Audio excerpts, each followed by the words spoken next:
কি যখনই ইব্রাহিমকে সড়কের উপর ছেড়ে দিয়েছেন, আল্লাহ রাব্বুল আলামিন ফেরেশতা জিবরিলকে ডাক দিয়ে বলল, ও জিবরিল, যা আমার খলিলের গায়ের পোশাক তো খুলে নিয়েছে, তার গায়ে তো কোনো পোশাক নেই।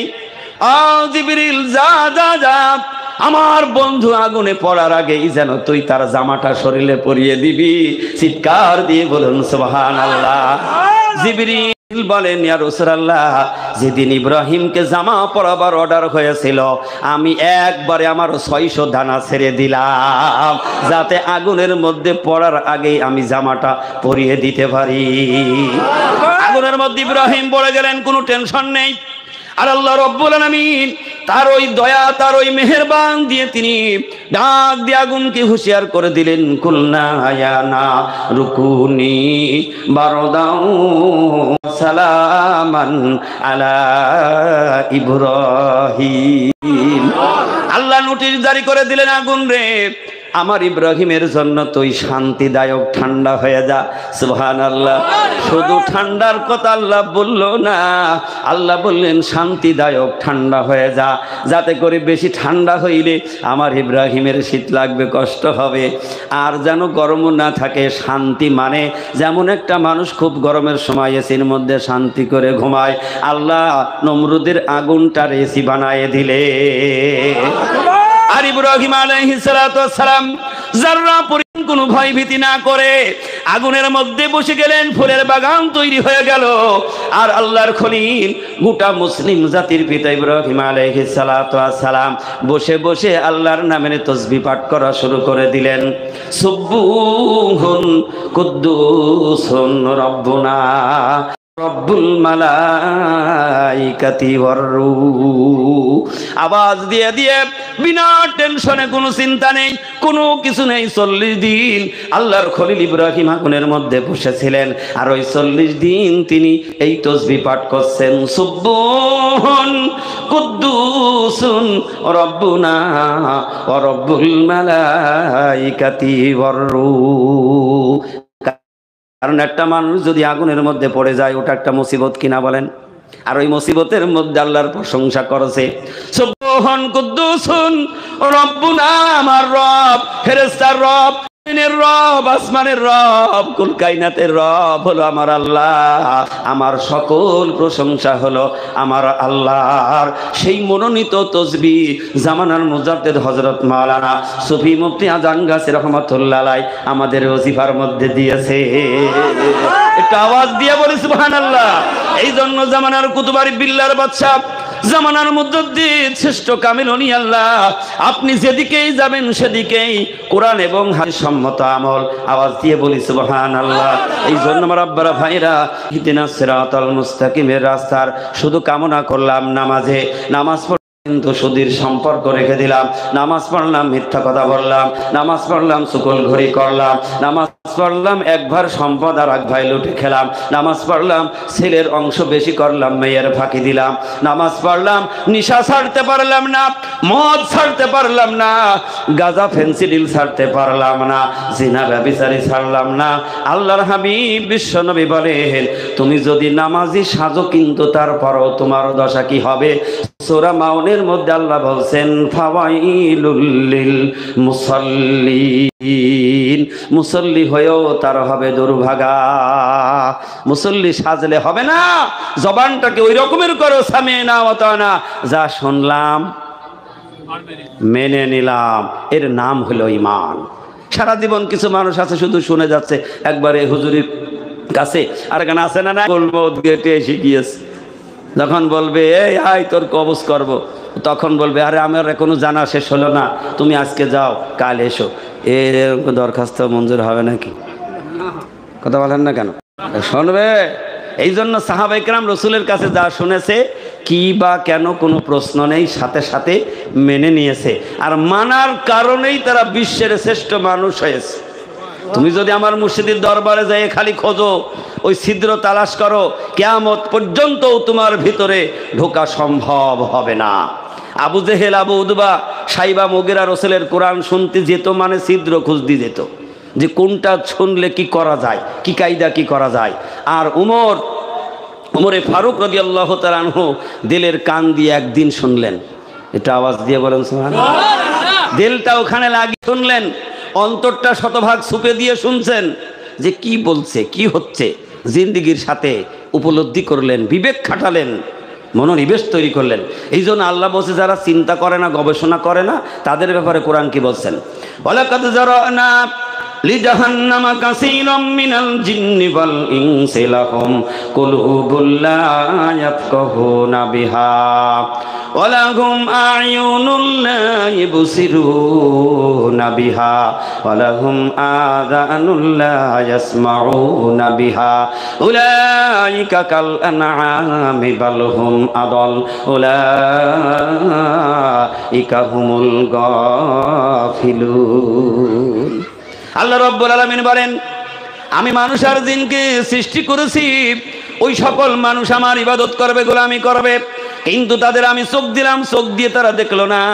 আমি আল্লাহ তাদের দুটো কান দিলাম, কান দিয়ে তারা শুনলো না। আমি তাদের আত্মা দিলাম, বিবেক দিলাম, এই বিবেক দিয়ে উপলব্ধি করলো না, একটু চিন্তাও করলো না, ফিকির করলো না। যারা চিন্তা ফিকির করলো না, ইসলামটাকে বোঝাবার চেষ্টা করলো না, আল্লাহ বলেন উলাইকা কাল আনআম, ওই সকল মানুষদেরকে স্বয়ং আল্লাহ বলছেন তারার চতুষ্পদ পশু হলো সমান। গরু যা ওতা, কারণ গরুর মধ্যে বিবেক নেই, আছে নাকি? গরুরে ছেড়ে দেবেন, আপনার পাকা ধান খাবে, ও কিছু মনে করবে না, ঠিক না বেঠিক? কারণ ওর মধ্যে বিবেক নেই। আপনার পাকা ধান খাবে, আর একজনের খড় খাবে, শুকনো বিছেলি দিলেও খাবে, ঠিক তো গো? খাবে কি খাবে না? কারণ ওর মধ্যে কোনো বিবেক না থাকার কারণে ওর কাছে ভালো আর মন্দ নেই। দেখবেন তারা জিনা ব্যভিচারীটাও কিন্তু মার ছেলের মধ্যে কোনো পার্থক্য নেই, তার কারণ হলো তার মধ্যে ওই বিবেক নেই, ঠিক না বেঠিক? কথা বলেন না কেন? বিবেক নেই। আল্লাহ বলছেন যার মধ্যে ওই বিবেক নেই, যার মধ্যে ওই জ্ঞান নেই, সে হলো পশুর সমান। ব্যক্তি হালাম, তারা হলো চতুষ্পদ জানোয়ারের মতো। তারপরে বলেন বালহুম আদল, বরং তার চাইতেও তারা অধম। পশু যত খারাপ হোক না কেন, সে বিবেক খাটাক আর না খাটাক কেন, ও পাকা ধান খাক আর আপনার খড় খাক না কেন, কিয়ামতের দিন আল্লাহ সুবহানাহু ওয়া তাআলা বলবেন হাইহাতা লিমা তুআদুন, যা সব মাটি হয়ে যা, ওরা সব মাটি হয়ে যাবে, কোনো আফসোস তাদের থাকবে না। ওদের মধ্যে তো আল্লাহ তোরে আল্লাহর গোলাম বানিয়েছে, আর আমি গরু ছাগল আমরা তোর গোলাম বানিয়েছে। সুবহানাল্লাহ ধরে বলেন, তুই আমার দিয়ে ধাল চাষ করবি, আমার দিয়ে গাড়ি টানবি, আবার আমার টুকরো টুকরো করে খেটে খাবি, সব কর, কিন্তু ওরে বান্দা আমার তোর হিসাব লাগবে না, যত হিসাব তোর দিতে হবে, এই জন্য গোলামি কর আল্লাহ। তুই আমারে খা, গোলামি কর আল্লাহ, ঠিক না বে ঠিক? দেখবেন আবার কিছু লাফাল পাচ্ছে, ছাগল ঝাপাচ্ছে আর বলছে ভালো করে ঘাস খা। তুই তো শুনিসনি ওই বড় ভুই কাল ধান বনবে, তোর সকালে নাঙ্গল জুড়তে। গরু আবার জবাব দিচ্ছে ভালো করে ঝাপা, আরে আমি তো হাল চাষ করে এসে আবার ফের খড় খাবো। তুই বোধহয় শুনিসনি শুক্রবারে বাড়িওয়ালার মেয়ের বিয়ে। বোঝেন নাই আমার কথা? ও কি বলছে? বলছে শুক্রবারে বাড়িওয়ালার মেয়ের বিয়ে। ঝাপা, যতই দুনিয়ায় ঝাপাও, মালাকুল একদিন না একদিন তাদের মৃত্যু হবে, আর এই মৃত্যুর দিন আমি আল্লাহ ছাড়া কেউ জানে না। আর তাদের জন্য যতটুকু সময় নির্ধারণ করে দিয়েছি, ও যতই ঠেলুক না কেন, আত্মীয় স্বজন যতই তারে উঁচু করুক না কেন, যতই আটকাক না কেন, তারে বেঁধে রাখতে পারবেন। আল্লাহ বলেন ইদা জালুহুম লা ইস্তাখিরুনা সাআতাও ওয়ালা ইস্তাগদিমুন। আল্লাহ বলেন মৃত্যুর দিন নির্ধারণ করা রয়েছে, 1 মিনিট আগেও কারোর মৃত্যু হবে না, কারোর জন্য 1 সেকেন্ড অপেক্ষা করা হবে না। এই জন্য জামানার মধ্যে হযরত মাওলানা সুফি মুফতি আযম গাজী রহমাতুল্লাহ আলাইহি তিনি আমাদেরকে শোনালেন, আগা আপনি মৌত সে কোই বশর नहीं, आगा अपनी मौत से कोई बशर नहीं, सामान साओ बरस का है कल के खबर नहीं। सुनो ऐसा के नानी श्री बरतार के आखिरी जाओगे मिट्टी के अंदर। ও দুনিয়ার মানুষ 100 বছরের জন্য তুমি বাড়ি বানিয়েছো, ঘর বানিয়েছো, ব্যবসা বাণিজ্য রেডি করেছো, ধন দৌলত টাকা পয়সা সোনার দানা সব তোমার রেডি, খাবারও 100 বছরের জন্য রেডি করে ফেলেছো। একটি বার কি ভেবে দেখেছো যে আগামীকাল আমার মৃত্যু হয়ে যাবে, দুনিয়ার সম্পদ সব পড়ে রবে, খালি হাতে ওই কবরে চলে যেতে হবে? না কিছু নিয়ে গিয়েছে ওয়ারির লোক? ভবিষ্যতে যাওয়ার চিন্তা ভাবনা আছে নাকি? এমন একটা কাপড় কোনো পকেট পর্যন্ত নেই। কথা বলেন না কেন? আপনারা পেছনে কি রাগ করে এসেছেন বাড়তি? না বলে দিয়েছে দুনিয়ার আবহাওয়া ভালো না, কেউ যার মুখ খুলবি না, বলেছে নাকি? যদি বলে ভালো কথা, ও মন্ত্রীর কথাটা শোনা ভালো। কথা বলেন না কেন? তাহলে ভালোবাসাটা সম্পর্ক ভালো থাকবে, ঠিক না বে ঠিক? আর আল্লাহ সুবহানাহু ওয়া তাআলা এমন একটা মজলিসে বসেছেন, আমার মুর্শিদ বলছে যারা ওযু করে 2 রাকাত নফল নামাজ পড়ে এসে এই মজলিসে বসে গেল, আল্লাহ সুবহানাহু ওয়া তাআলা তার জিন্দেগীর গুনাহ মাফ করে দেন।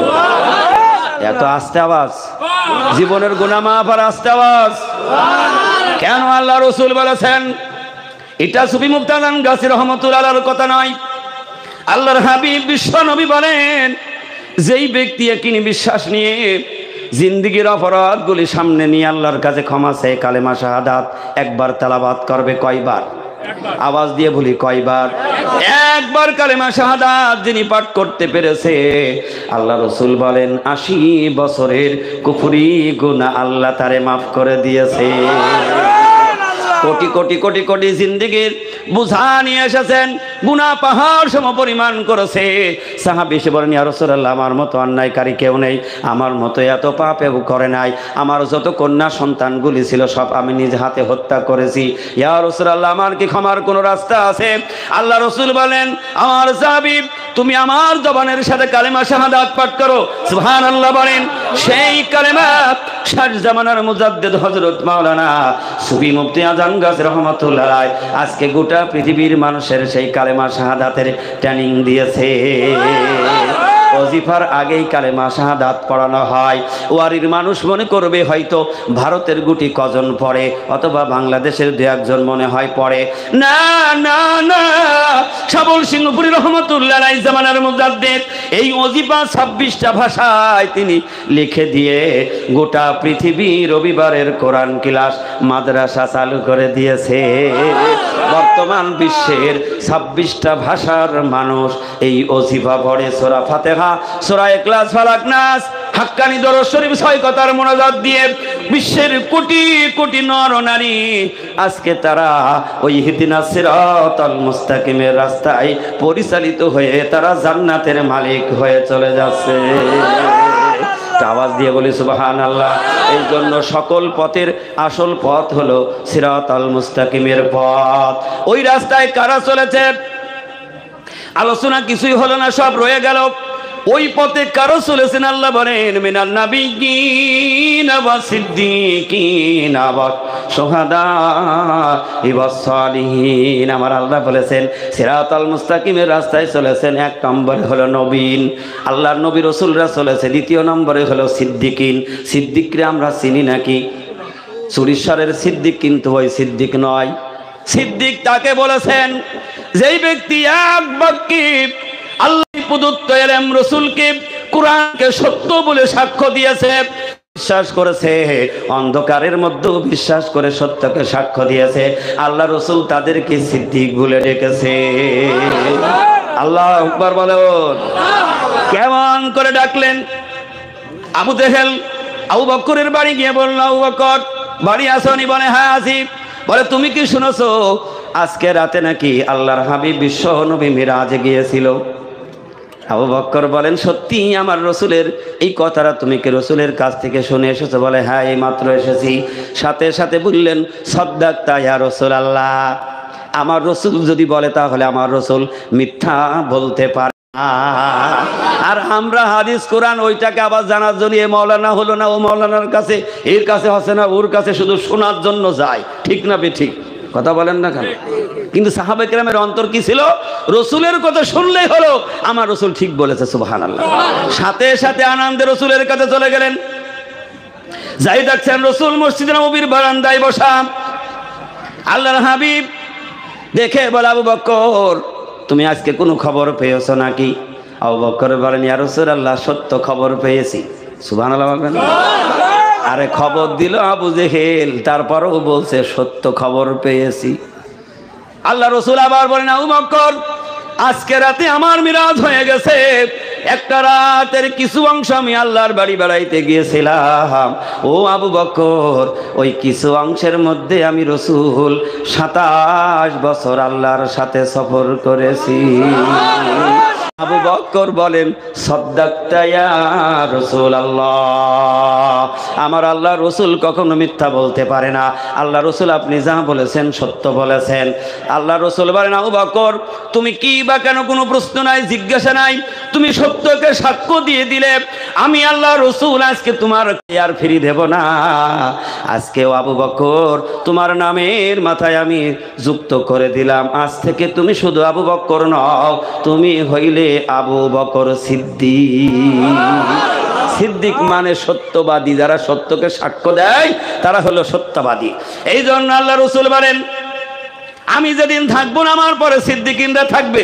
সুবহানাল্লাহ যারা বলেন, ওই জামানার মানুষ তাদেরকে সত্য বলে মেনে নেবে এবং তাদের কাছে তারা যাবে, দিন বসবে। সিদ্দিকিনরাও তো সারা জীবন থাকবে না, তারাও বিদায় নেবে, শহীদিনদের কাছে যাবে।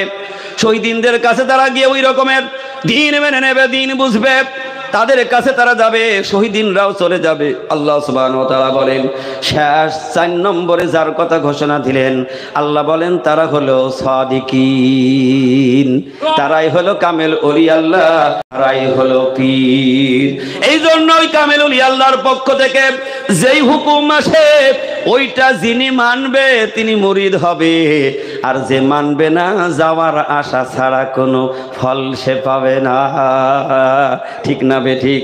মুর্শিদকে মেনে নিলেন চাকদা গ্রামের সুফি মুয়াজ্জিন রহমাতুল্লাহ আলাইহি। আল্লাহু আকবার বলেন। তিনি ছিলেন একটা দুনিয়ার সাধারণ রাজমিস্ত্রি। আল্লাহ রাব্বুল আলামিন কামেল ওলি আল্লাহকে ভালোবাসার কারণে, মহব্বত করার কারণে আল্লাহ পাক এমন মর্যাদা বানিয়ে দিলেন, মসজিদের দরবারের মুয়াজ্জিন বানালেন। শুধু মুয়াজ্জিনই নয়, মুয়াজ্জিন থেকে আল্লাহ রাব্বুল আলামিন আরিফ বিল্লাহর বাদশা বানায়ে আমার মুর্শিদের প্রথম খলিফার দায়িত্ব পেয়ে গেল, যেমন আবু বকর পেয়েছিলেন। সুবহানাল্লাহ, আসতে বলুন। সুফি মুয়াজ্জিন রহমাতুল্লাহ আলাইহিকে যিনি জীবন প্রাণ দিয়ে সব সুপে দিলেন, তিনি হলেন সুফি অফিসি কিবলা রহমাতুল্লাহ আলাইহি। কোথায়? বাংলাদেশ, টাঙ্গাইল জেলা কালিহাতী থানার আকসারান গ্রাম থেকে তিনি আসলেন। ছোট্টবেলা থেকে মা বাবা হারিয়ে গেছে, এতিম মানুষ। মুর্শিদের এমন দাবিদারি করলেন, হুকুমগুলি জীবনের সাথে এমন ভাবে গ্রহণ করে নিলেন। আল্লাহ বলেন, ও এতিম মানুষ, তুই এতিম নয়, আমি আল্লাহ তোর সঙ্গে আছি, তুই আমার বন্ধু, তুই আমার বন্ধুকে ভালোবেসে ফেলেছিস, আমার বন্ধুর অনুকরণ করে ফেলেছিস। আমি আল্লাহ তোর আর ফিরিয়ে দেব না, দেব না। আমি আল্লাহ তোর আরিফ বিল্লাহর বাদশা বানায়ে আমার 2 বন্ধুর সঙ্গে সাথী বানিয়ে দিলাম। সুফি মুয়াজ্জিন কেবলা সুফি আজান গাছে রহমতুল্লাহ আলাইহির সাথী হয়ে গেলেন। সুফি সাবল সিংহপুরী রহমতুল্লাহ আলাইহি তিন মুর্শিদের শিখানো পথ তিনি এমন ভাবে ধরলেন, এমন মহব্বত ভালোবাসা উজাড় করে দিলেন। সাবল সিংহপুর গ্রাম থেকে হিজরত করে মুর্শিদের ভালোবাসায় বাগবাড়ি মানিকতলায় আসলেন, আর আল্লাহর পক্ষ থেকে জামানার মুজাদ্দেদ হিসাবে কবুল করে নিয়ে 3 নম্বরের খলিফা আল্লাহ নিযুক্ত করে দিলেন। সুফি গদ্দিন হোসেন হুজুর কিবলাও এমন ভাবে মানলেন। এই হুমরা বাড়ি এমন ভাবে তিনি তার জীবনটাকে সুপে দিলেন, জীবনের সব মুর্শিদের তাবেদারি করার জন্য জান মন দিয়ে ভালোবাসলেন। যেই ভালোবাসা আবু বকরের মধ্যে ছিল, সেই আবু বকরের ভালোবাসার নীল নকশা সুফি গদ্দিন হোসেন হুজুর কিবলা মাস্টার সাহেব তার জীবন জিন্দিগিতে দেখিয়েছে। আল্লাহু আকবার বলেন। এমনি এত বড় হওয়া যায় না, বলি আল্লাহ এত সহজ নয়। স্যালেন্ডার করো, ওই যে ইব্রাহিম বললেন, আল্লাহ বলছে আসলিম, স্যালেন্ডার করো। ইব্রাহিম আলাইহিস সালাম তার সন্তান তো আমরা, সুবহানাল্লাহ বলবেন না? আমাদের পিতা ইব্রাহিম আলাইহিস সালাম সাথে সাথে জবাব দিয়েছিলেন আসলামতু লিরাব্বিল আলামিন, সারেন্ডার হয়ে গেলাম যিনি আমার মালিক, যিনি আমার রব। যারা আল্লাহর বন্ধু তারা ঠিক ওই রকমের নিজের জীবন জিন্দিগিটা স্যালেন্ডার করে দিয়েছেন। তারা না চাই দুনিয়া, না চাই দুনিয়ার আরামায়েশ ভোগ বিলাস, না চাই ছেলে মেয়ে স্ত্রী পুত্র তাদের ভালোবাসা, না চাই দুনিয়ার বাজার ঘাট বেচা কিনা সংসার জীবন। তারা নিজের জীবনটাকে আল্লাহর জন্য কুরবানি করে দিয়েছেন। সুবহানাল্লাহ।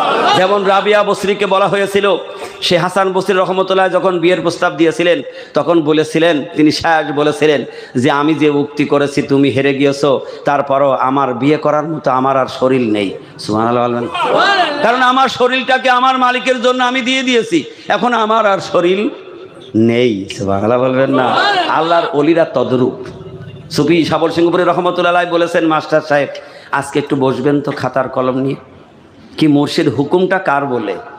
আমরা সেই দরবারে যাচ্ছি, আমরা শুধু প্রশ্ন করি, হুকুম যা হয় তা মানতে পারিনি, তার মধ্যে তর্ক বিতর্কে লিপ্ত হয়ে যায়। ঠিক না বে ঠিক?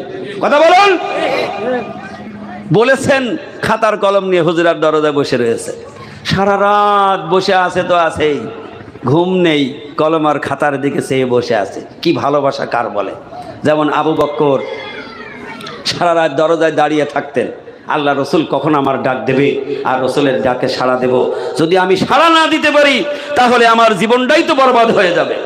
ঠিক সুফি গদ্দিন ইসিন হুজুর কিবলা মাস্টার সাহেব সারা রাত বসে রয়েছেন। সাবল সিংহপুরী রহমতুল্লাহ আলাইহি হুজুরার দরজা খুললেন, ফজরের আজান হবে, তাহাজ্জুদ পড়বে, ঠিক দেখে মাস্টার সাহেব বসা। জিজ্ঞেস করলেন, মাস্টার সাহেব তুমি এখানে বসে আছো? আস্তে করে বললেন, হুজুর আপনি বলেছিলেন কিছু লিখতে পারে। বাবা ঘুম লাগেনি তোমার? তুমি সারা রাত না ঘুমিয়ে বসে আছো। ওলি আল্লাহর নেক নজর লেগে গেল। আল্লাহ সুবহানাহু ওয়া তাআলা তিনি সেই ওলি আল্লাহর সেই নেক নজর ভালোবাসাটা গ্রহণ করলেন। মাস্টার সাহেব আর তোমাকে ফিরিয়ে দেব না। আল্লাহর পক্ষ থেকে তিনি আরিফ বিল্লাহর বাচ্চা হয়ে বর্তমান মৌজুদা গদ্দিনী সিং হুজুর কিবলা। আওয়াজ দিয়ে বলুন সুবহানাল্লাহ। সেই মুর্শিদের দরবারে এসে আমরা বসেছি। নিজের মত আক্কেল খাটাবেন, দরবারে থাকতে পারবেন না। অফিসি রহমতুল্লাহ আলাইহি তিনি বলতেন যে এই দরবারে কেউ আক্কেল খাটাতে পারবে না, কারণ এই দরবার হলো আল্লাহর। সুবহানাল্লাহ জোরে বলুন। এই দরবার আল্লাহর, এই দরবার রসুলের 1,24,000 পয়গম্বরের, আর এই দরবার হলো কামেল ওলি আল্লাহর দরবার। এই দরবারে কোনো আক্কেল খাটানো চলবে না। সুবহানাল্লাহ জোরে বলুন। এই জন্য আল্লাহ সুবহানাহু ওয়া তাআলা যিনি আমাদেরকে ভালোবেসেছেন, দোয়া করেছেন, আজকের এই সংক্ষিপ্ত সময়ের মধ্যে আপনাদের সামনে একটু দাঁড়াতে পেরেছি। এই জন্য কিয়ামত পর্যন্ত যেন শুকর। কয় রকম কথা, একবার বললেন 10:45 শেষ, 9:45 শেষ, আবার বলছেন 10টা, আবার হ্যাঁ দেননি কেন এত বেলা খাতি? খাওয়ান খাওয়ান, তাড়াতাড়ি খাদ্য দেন, মেয়েদের খাদ্য দেন, তাড়াতাড়ি খাওয়ান। এটা হাক্কানি দরুদ শরীফ বলেন। বারিক আলা আমদিকার রাসূলিল কারীম রাহমাতাল লিল আলামিন শাফিল মুজনবিন সাইয়্যিদিনা মাওলানা নবিয়্যিনা মুহাম্মাদিন ওয়া আলা আলিহি ওয়া আহলি বাইতিহি ওয়া আওলাদিহি ওয়া যুররিয়াতিহি ওয়া আজওয়াজিহি ওয়া সাহাবিহি ওয়া আউলিয়াইহি ওয়া উম্মতিহি আজমাইন কামা সাল্লাইতা ওয়া সাল্লামতা ওয়া বারাকতা রাহিমতা আলা সাইয়্যিদিনা ইব্রাহিম ওয়ালা আলি সাইয়্যিদিনা ইব্রাহিম ইন্নাকা হামিদুম মাজিদ। এই জন্য আমরা দুনিয়ার যত শান শওকত, যত ভোগ বিলাসের জন্য যা কিছু করি না কেন, সব থুয়ে খালি হাতে ওই কবরে চলে যেতে হবে। ঠিক না বে ঠিক? কথা বলুন, ঠিক কিনা বলুন। সবাই চলে যাব, কিন্তু সাথে করে কেউ কিচ্ছু নিয়ে যাব না। এই জন্য আমার আল্লাহ সুবহানাহু ওয়া তাআলা আমাদেরকে কি বলেছেন? হে দুনিয়ার মানুষ, কি হচ্ছে? হ্যাঁ ওটা তো কথা বললে হয়। আমি গাড়ি তো খুব দুর্বল, ড্রাইভার একদম খারাপ, এই ঘাসা ভাসা করলে হয় নাকি? আল্লাহ সুবহানাহু ওয়া তাআলা তিনি আমাদেরকে সৃষ্টি করেছেন তার গোলামির জন্য। ঠিক না বে ঠিক? গোলামি করার জন্য সৃষ্টি করেছেন। তা আল্লাহর গোলামি কি সেটা আল্লাহর হাবিব বিশ্বনবী সব কোরআন থেকে খুললাম বলে দিলেন। যে আল্লাহ তাআলাকে পাইতে হলে তার গোলামি করতে হবে, তার হুকুমের গোলামি করতে হবে। আল্লাহর হুকুম, যত হুকুম আছে সবগুলি মানতে হবে, তবেই মনোনীত বান্দা হয়ে দুনিয়ার থেকে যাওয়া যাবে। ঠিক না ঠিক? যদি আল্লাহর হুকুম না মানি তাহলে যাইতে পারবো না। এই জন্য 1,24,000 পয়গম্বর এসেছেন, সকলেই নামাজের দাওয়াত দিয়েছেন। সুবহানাল্লাহ জোরে বলুন। কিসের দাওয়াত? আল্লাহর হাবিব বিশ্ব নবী, তিনি এই নামাজ প্রতিষ্ঠা করার জন্য ময়দানে মার খেয়েছেন, রক্ত ঝরিয়েছেন। এই নামাজের এত গুরুত্ব হওয়ার কারণে বিশ্ব নবী যখন বিদায় নিয়ে চলে যাবেন, ওই মুহূর্তেও একই কথা বারবার বললেন, আসসালাত আসসালাত ওয়া মা মালাকাত আইমানুকুম, নামাজ নামাজ। আর সাহাবারা, নামাজ, তোমরা নামাজ ছেড়ে দিও না। সুবহানাল্লাহ বলো। জামানার মুজাদ্দিদ হযরত মাওলানা সুফি মুক্তাদান গাজী রহমাতুল্লাহ আলাইহি সেই কথাটাই গোটা পৃথিবীর মানুষের কাছে আগে বললেন, ও দুনিয়ার মানুষ, এক আল্লাহর গোলামি করো, তার হুকুম মানো, আর বিনা কাজায় 5 ওয়াক্ত নামাজ আদায় করো। কি কাজায়? কথা বলেন না কেন? নামাজের দাওয়াত সারা পৃথিবীতে হয়, শুধু একটি জায়গা থেকে বিনা কাজা শব্দ পাওয়া যায়, সেই জায়গাটা হলো বাগবাড়ি মানিকতলা। কি হচ্ছে? বসুন, চলে যাবেন। আল্লাহ রাব্বুল আলামিনের ওলি, বিশ্ব বরেণ্য কামেল ওলি আল্লাহ বলেন, বিনা কাজায় 5 ওয়াক্ত নামাজ আদায় করো, আর বেশি বেশি করে কোরআন তেলাওয়াত করো, কারণ কিয়ামতের দিন যেগুলি তোমার সঙ্গী সাথী হবে ওইটাকে আঁকড়িয়ে ধরো। আর 3 নম্বরে হালাল, হালালের উপরে আমল করো, হারাম বর্জন করো। যত প্রকারের হারাম আছে সব ছেড়ে দাও। কত মানুষ দেখবেন নাপাক তামাক খায়, গালের মধ্যে দিয়ে রাখে, আছে না নাই? এগুলি সব কেমিক্যাল নাপাক। এই যে তামাক ব্যবহার করে, এই তামাকগুলি নাপাক যতক্ষণ পর্যন্ত মুখটা পবিত্র না হবে। আল্লাহ রাসূল বলেন, তোমার মুখ যদি পবিত্র না হয়, আমার কালাম তেলাওয়াত করো না। তাহলে কালাম তেলাওয়াত না করলে নামাজ হবে নাকি? কথা বলেন না কেন? এই জন্য অনেক প্রকারের নিশাদ্রব্য জিনিস যারা খায়, ও আমার আব্বারা ভাইরা, এইটা তোমার কোনো সুখ আনতে পারে না। তোমার ওই জবানটাকে যদি পবিত্র না করো, হালাল রুজি খেলে কিন্তু নাপাক তামাক ঠোঁটের মধ্যে গুজে রাখলে আছে না নাই? কথা বলে না কেন? এই নাপাক জিনিস গালের মধ্যে রাখবা, তোমার জবান পবিত্র হবে না। পবিত্র না হলেও কোরআন তেলাওয়াত তোমার জবানে মানাবে না, আর তেলাওয়াত যদি না হয় নামাজও তোমার হবে না। এই জন্য যত প্রকারের নিশাদ্রব্য আছে, যত প্রকারের নাপাক খাবার আছে, সবগুলো করে দিতে হবে। অনেক আবার দেখবেন বলে আমার টেনশন হয়েছে, তখন বা খাটো করে, আছে না নাই? কথা বলেন না কেন? টেনশন কাটাচ্ছে বলে টেনশন কাটাচ্ছি, লম্বা খাটো করে। এই জন্য আমি বলি, জাহান্নামে যখন যাবে তাদের 3টা আলামত পাওয়া যাবে। আল্লাহু আকবার বলেন। জাহান্নামীদেরকে হাসরের ময়দানে 3টা আলামত পাওয়া যাবে। আমি আপনাদের বলছি না যে আপনারা আজই ছেড়ে দেন, বা আমি কাউকে উপলক্ষ করে বলি নাই। যার মধ্যে থাকবে সে মানবে, নেই তার ভালো কথা। ঠিক না বেঠিক? জাহান্নামীদেরকে 3টা আলামত হবে। একটা আলামত হবে, তার গা থেকে দুর্গন্ধ বাহির হবে। দেখবেন যারা নাপাক জিনিস খায়, তামাকের দ্রব্য জিনিস যারা খায়, সব নামগুলি বললি বেখাইদা, দেখবেন গা দিয়ে সেন্ট বার হয়, পাশে এসে কথা বললে মুখ দিয়ে গন্ধ বাহির হয়। ঠিক কিনা বলুন? ও যদি একটা গিলাসে পানি খায়, পাশাপাশি গেলে মনে হয় ওর মধ্যে পুড়ে দিয়েছে। কথা বলেন না কেন? আমি বলি, ওই সকল মানুষগুলি এক বালিশে কেমনে ঘুমায়? ঠিক কিনা বেঠিক? এই জন্য দুর্গন্ধ ছড়ায়ও না, দুর্গন্ধ ছেড়ে দাও। কিয়ামতের দিন জাহান্নামীদেরকে শরীর থেকে দুর্গন্ধ বাহির হবে এবং তাদের হাতে আগুন দেখা যাবে। এবার এর মাথায় আগুন দেখা যায় কি যায় না? আর একটা জিনিস হবে, জাহান্নামীদেরকে মুখ থেকে ধোঁয়া বাহির হবে। আলামতগুলি দুনিয়ায় আছে না নাই?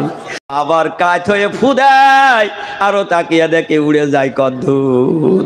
ঠিক না ঠিক? কথা বলেন না কেন? ও ফু দেয় আর দেখে কদ্দূর যায়। ও আমার সম্মানিত ভাই বাবাজিরা, সকল প্রকার নাপাক খাবার যদি তুমি সারেন্ডার না করে দিতে পারো, তোমার থেকে যদি পবিত্র না হতে পারো, আল্লাহ রাসূল বলেছেন পবিত্রতা হইল ঈমানের অর্ধেক অঙ্গ। সুবহানাল্লাহ জোরে বলেন। এই জন্য জামানার মুজাদ্দিদ হযরত মাওলানা সুফি মুফতাদান গাজী রাহমাতুল্লাহ আলাইহি তিনি বলেন, সকল প্রকারের নাপাকি থেকে তুমি দূর হও, দূরে চলে আসো। এই জন্য মুর্শিদ বলেন, ওযু করার সময় তুমি নিয়ত করো, আল্লাহ আমি সকল প্রকারের নাপাকি থেকে পবিত্র অর্জন করছি, পবিত্র অর্জন করছি বলে ওযু করলাম, নামাজ পড়লাম, আবার লম্বা ধরিয়ে খাটো করলাম। এ মানুষ আছে না নাই? এই জন্য ওই ওযুর কোনো মূল্য পাওয়া যাবে না, ওই ওযুর ফজিলত বরকত পাওয়া যাবে না।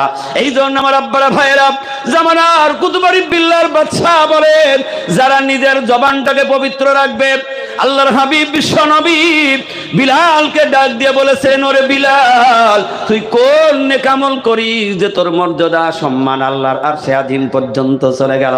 সেদিন বিলাল বলেছিলেন, ইয়া রাসূলুল্লাহ হাবিব আল্লাহ, আমার আল্লাহর আমার রাসূল ভালো জানে। তাও রাসূল বলেন, বিলাল না, তুই সত্যি করে বল তোরে বিলাল। বিলাল বলেন, ইয়া রাসূলুল্লাহ হাবিব আল্লাহ, যেদিন আমি আপনার কাছে কালেমা গ্রহণ করেছি, ওই দিন থেকে আমার জবানে আর কোনোদিন কোনো নাপাক জিনিস লাগাই নাই। আর ইয়া রাসূলুল্লাহ, আমার দ্বিতীয় গুণ হলো, যখনই আমার ওযু চলে যেত, আমি ওযু করতাম, পানি না পাইলে তায়াম্মুম করে নিতাম। ইয়া রাসূলুল্লাহ হাবিবাল্লাহ, আমি এই আমলটা করেছি। আর একটা আমল করেছি, ওযু করার পরে 2 রাকাত ওযুর সুন্নত নামাজ আদায় করেছি। আল্লাহ রাসূল বলেন, বিলাল তুই জানিস না, আমি নবী জানি। আমি যখন মিরাজে ছিলাম তখন তুই আমার পাশেই তো ঘোরাঘুরি করছিলিস। আওয়াজ দিয়ে বলুন সুবহানাল্লাহ। এই জন্য কামেল ওলি আল্লাহরা বলেন, হে দুনিয়ার মানুষ, 3 নম্বরের শর্ত হলো হালাল, হালালকে আঁকড়িয়ে ধরো, হারামকে বর্জন করো, শুধু মুক্ত জীবন তৈরি করো। 4 নম্বরের আওয়াজ হলো, আমার মুর্শিদ হযরত মাওলানা সুলতান গাজী রহমাতুল্লাহ আলাইহি বলেন, 4th আমল হলো সাধ্যমতো তাকওয়া পরহেজগারি করা। তাকওয়া হইল আল্লাহর ভয়। যেই ব্যক্তির আল্লাহর ভয় থাকবে, ওই ব্যক্তি সব সময় গুনার কাছ থেকে বেঁচে যাবে। তাই লুকমানে হাকিম তার ছেলেদেরকে ওয়াজ করে বলেছিলেন, হে আমার সন্তানেরা, তোমরা একটা ছোট্ট গুনাহকে ছোট্ট মনে করো না, ছোট আমলটাকে ছোট মনে করো না। ছোট গুনাহ করতে করতে একদিন পাহাড় সমপরিমাণ গুনাহ হয়ে যাবে, ছোট আমল করতে করতে পাহাড় পরিমাণ নেকি হয়ে যাবে। এই জন্য ছোট গুনাহটাকে ছোট মনে করো না, ওইটাও ছেড়ে দাও।